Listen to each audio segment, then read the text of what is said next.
যে সিস্টেমের কারণে স্বৈরাচারী শাসন জন্ম নেয়, সেই গণতান্ত্রিক শাসন ব্যবস্থাকে উপড়ে ফেলে দিয়ে আমাদের সেই খিলাফত শাসন ব্যবস্থাকে ফিরিয়ে আনতে হবে, যেটার ভিতরে এখানে যে রাষ্ট্র ব্যবস্থা প্রতিষ্ঠিত হলে কোনো রকমের বৈষম্য তৈরি হবে না। আমরা যেই কারণে এটা পরিবর্তন করেছি, যদি আবার সেটাই থেকে যায়, যদি চেহারা পরিবর্তন হয়, তাহলে তো আসলে কোনো লাভ নাই যদি সিস্টেমটা পরিবর্তন না হয়। আমরা তো বিগত 50 বা 53 বছর ধরে দেখতেছি এখানে দশকের পর দশক শাসকের পরিবর্তন হচ্ছে, সিস্টেমের পরিবর্তন হচ্ছে না। যখন যে একটা স্বৈরাচারী শাসন পালাইছে বা ছাত্র জনতা আন্দোলনে বা বাংলাদেশের একতা মমতার যে আন্দোলনে যে স্বৈরাচার পালাইছে, আমরা চাচ্ছি 24 থেকে শুরু হয়, 25 থেকে শুরু হয়ে এমন শাসন ব্যবস্থা আসে যাতে এরকম জালেমগুলা ভবিষ্যৎ আর তৈরি না হইতে পারে। যেমন হাজার হাজার যে স্টুডেন্টগুলা মারছে, ওদের ওদের বুকে যে তাজা রক্ত যেন আমাদের রাজপথে ধরতে না হয়, এই জন্য আমাদের সব ছাত্রদের এবং বাংলাদেশের গলিতে গলিতে সব জায়গায় আমাদের আন্দোলন গড়ে তুলতে হবে, যেমন এরকম স্বৈরাচারী শাসন আর না হয়।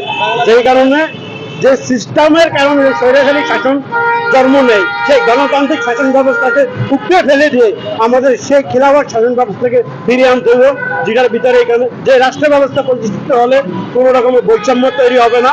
এবং আমরা যদি দেখি 1300 বছর পর্যন্ত যেমন সেই খিলাফত শাসন ব্যবস্থা ছিল, ওই রাষ্ট্রে কোনো বৈষম্য ছিল না।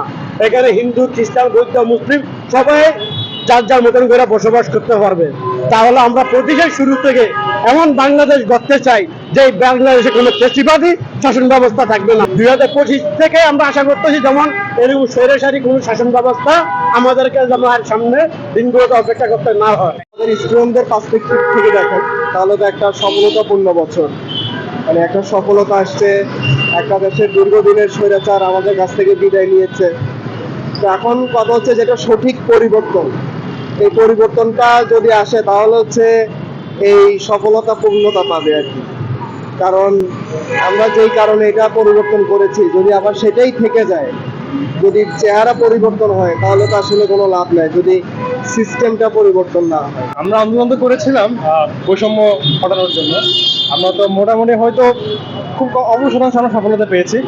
এখন আমাদের 25 বা সামনের বাংলাদেশ আমরা কেমন দেখতে, সেটা বলতে গেলে যে এই বাংলাদেশে আর কোনো মানুষ মানে কোনো স্বাধীনতাহীন থাকবে না। সে স্বাধীন থাকবে, সে বাক স্বাধীনতা হোক, তার পোশাক স্বাধীনতা, সব কিছু স্বাধীনতা থাকবে। এই আন্দোলনের পরে আমরা শুধু বাক স্বাধীনতা পেয়েছি, এখন এই স্বাধীনতা আমাদের প্যাট তো আর চলবে না। মানে আপামর জনগণ তো এখনো তাদের প্রাপ্য মানে নাগরিক অধিকারটুকু পায় নাই। তো আমরা চাবো যেই সরকারে আসুক বা যেই দলে আসুক বা যে মানুষগুলি নেতৃত্বে আসুক, তারা এটুকু ইনশিওর করবে যে আমাদের আপামর জনগণ, যারা তৃণমূল জনগণ, তারা তাদের প্রাপ্য নাগরিক অধিকারটুকু পাবে। এই নাগরিক অধিকারে আমাদের আসলে প্রাপ্য। অভিজ্ঞতা আমার জীবনে যে এক নতুন অভিজ্ঞতা, তো আমি 2025-কে সুন্দর বাংলাদেশ সাজানোকে রিপ্রেজেন্ট করতে চাই, যে বাংলাদেশের নতুন করে সাজাবো আমরা ইনশাআল্লাহ।